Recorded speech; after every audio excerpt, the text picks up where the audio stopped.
नमस्कार। आज की हमारी इस खास चर्चा में हम इतिहास के एक ऐसे धमाके की बात करने वाले हैं जिसने पूरी दुनिया को झकझोर कर रख दिया था। जी हां, फ्रांसीसी क्रांति। ये सिर्फ एक ऐतिहासिक घटना नहीं थी, बल्कि इसने स्वतंत्रता, समानता और भाईचारे जैसे शब्दों को हमारी राजनीति की डिक्शनरी में हमेशा के लिए पिरो दिया। तो चलिए बिना किसी देरी के इस बेहद दिलचस्प ऐतिहासिक घटना को डिकोड करते हैं। आइए सीधा एक्शन के बीच चलते हैं। तारीख है 14 जुलाई 1789 और पेरिस शहर में दहशत का माहौल है। अफवाह उड़ चुकी है कि सम्राट लुई 16वें की सेना शहर में घुसकर आम नागरिकों पर गोलियां चलाने वाली है। अब जाहिर है, इस घबराहट और गुस्से में लोग चुप तो बैठने वाले नहीं थे। लगभग 7,000 पुरुषों और महिलाओं की एक जनसेना रातों रात खड़ी हो गई। हथियारों की तलाश में उन्होंने बास्तील किले की जेल पर धावा बोल दिया। ये जेल कोई आम इमारत नहीं थी, ये सम्राट की निरंकुश सत्ता का प्रतीक थी, और इसका टूटना समझ लीजिए कोई छोटी मोटी घटना नहीं थी। अब सवाल ये उठता है कि आखिर ये सब क्यों और कैसे हुआ? इतने सारे लोग अचानक अपनी जान हथेली पर रखकर सड़कों पर क्यों उतर आए? खैर, इसका जवाब हमें 1789 की इस अफरा तफरी में नहीं मिलेगा। इसके लिए हमें समय के पहिए को थोड़ा पीछे 1774 में ले जाना होगा। चलिए देखते हैं कि इस ज्वालामुखी के फटने की असली वजह क्या थी। तो कहानी कुछ यूं है। 1774 में जब लुई 16वें ने फ्रांस की गद्दी संभाली तो उनकी उम्र महज 20 साल थी। और उन्हें विरासत में क्या मिला? एक बिल्कुल खाली राजकोष और उस पर से 10 अरब लिवरे का भयानक कर्ज। जी हां, 10 अरब। सोचकर ही चक्कर आ जाए। राज्य पर 2 अरब का कर्ज तो पहले से ही लदा हुआ था। एक युवा शासक के कंधों पर अचानक से इतना बड़ा आर्थिक बोझ आ गिरेगा तो अर्थव्यवस्था की कमर टूटना तो तय ही था। अब सोचने वाली बात यह है कि खजाना इतना खाली क्यों था। देखिए, इसके कई कारण थे। फ्रांस लंबे समय से युद्धों में उलझा हुआ था, जिसने उनके सारे संसाधन चूस लिए थे। इसके अलावा वर्साय के विशाल महल की शानो शौकत और फिजूल खर्ची भी भारी पड़ रही थी।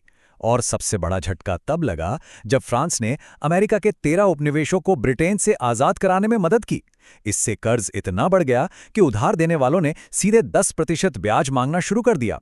अब इस भारी भरकम ब्याज को चुकाने के लिए सरकार के पास टैक्स बढ़ाने के अलावा कोई और रास्ता नहीं बचा था, ताकि सेना और कोर्ट जैसे रोजमर्रा के खर्चे पूरे किए जा सकें। आगे बढ़ने से पहले एक छोटी सी बात स्पष्ट कर लेते हैं। ये लिवरे असल में उस समय फ्रांस की आधिकारिक मुद्रा यानी करेंसी हुआ करती थी। इस शब्द को याद रखना जरूरी है ताकि हम उस दौर के आर्थिक संकट की गंभीरता को ठीक से समझ सकें। वैसे आपकी जानकारी के लिए बता दूं कि 1794 में इसे आधिकारिक तौर पर बंद कर दिया गया था। चलिए अब वापस टैक्स पर आते हैं, जिसने आम इंसान का जीना मुहाल कर दिया था। एक ऐसा ही धार्मिक टैक्स था टाइद। ये चर्च द्वारा सीधे किसानों से वसूला जाता था। और ये कोई छोटी मोटी रकम नहीं थी, बल्कि किसान की कुल फसल के 10वें हिस्से के बराबर होती थी। सोचिए, एक गरीब किसान जो पहले ही 2 वक्त की रोटी के लिए संघर्ष कर रहा है, उस पर धार्मिक संस्थाएं इतना भारी बोझ डाल रही थीं। और मुसीबत यहीं खत्म नहीं होती। धर्म के अलावा राज्य का भी अपना टैक्स था, जिसे टाइल कहा जाता था। ये एक डायरेक्ट टैक्स था जो आम जनता सीधे सरकार को चुकाती थी। इसके अलावा नमक और तंबाकू जैसी रोजमर्रा की चीजों पर न जाने कितने इनडायरेक्ट टैक्स लगे हुए थे। कुल मिलाकर हालात ये थे कि फ्रांस के खजाने को भरने की पूरी जिम्मेदारी केवल और केवल आम जनता के कंधों पर डाल दी गई थी। ये पूरी व्यवस्था फ्रांसीसी समाज की एक बहुत ही चौंकाने वाली सच्चाई को सामने लाती है। पूरा समाज 3 हिस्सों यानी एस्टेट्स में बटा हुआ था। पहला एस्टेट पादरियों का और दूसरा कुलीन वर्ग का। इन्हें जन्म से ही कई विशेषाधिकार मिले हुए थे और सबसे मजे की बात, इन्हें कोई टैक्स नहीं देना पड़ता था। वहीं तीसरा एस्टेट, जिसमें किसान, व्यापारी, मजदूर और आम लोग शामिल थे, उन पर पूरे देश का आर्थिक बोझ था। सारे टैक्स यही भरते थे और इन सबके बीच जीविका का भयानक संकट भी आ गया। आबादी बढ़ने से अनाज की मांग बढ़ गई, पावरोटी की कीमतें आसमान छूने लगीं। इसी हताशा और भूख के कारण महिलाओं ने भी सड़कों पर उतरकर विरोध प्रदर्शनों में सक्रिय हिस्सा लेना शुरू कर दिया। जाहिर है, जब आर्थिक और सामाजिक हताशा इस हद तक बढ़ जाए तो लोगों में गुस्सा तो फूटेगा ही, लेकिन इस गुस्से को सही दिशा किसने दी? यहीं से शुरुआत हुई उस बौद्धिक चिंगारी की जिसने क्रांति की मजबूत नींव रखी। ये वो दौर था जब लोग मानते थे कि राजा को सत्ता सीधे भगवान से मिली है, लेकिन कुछ नए और क्रांतिकारी विचारकों ने इस दैवीय अधिकार को पूरी तरह से चुनौती देना शुरू कर दिया। और ये बड़ी ही खूबसूरती से दिखाता है कि कैसे सिर्फ विचारों में बदलाव आने से ज़मीनी हकीकत बदल जाती है।